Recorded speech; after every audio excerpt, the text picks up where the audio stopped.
So this is my review of the 3-piece Pyrex glass measuring cups. I went ahead and opened them, and I should have probably showed myself opening them out of the box. But this set comes with a 1-cup measurer that also has the different ounces on it as well. And then also it has the milliliters on the metric side here. Like I said, they're very sturdy glass Pyrex measuring cups. This is the 3-piece set.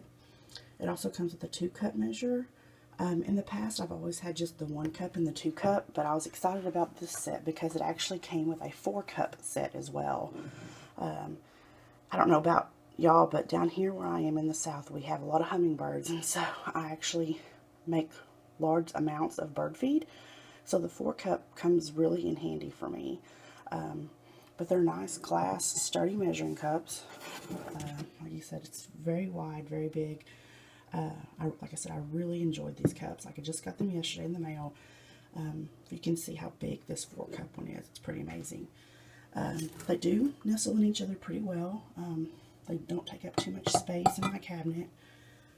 Like I said, they came very, very well wrapped. Each one was individually wrapped. They were in a cardboard box and with cardboard in between them, so I was nervous about ordering them and them coming broken, but there was no problem with them at all. So this is my review of the Pyrex 3-piece glass measuring cups. So far I'm very, very happy. They're exactly what I wanted, exactly what I ordered. So hope you enjoy. Thank you.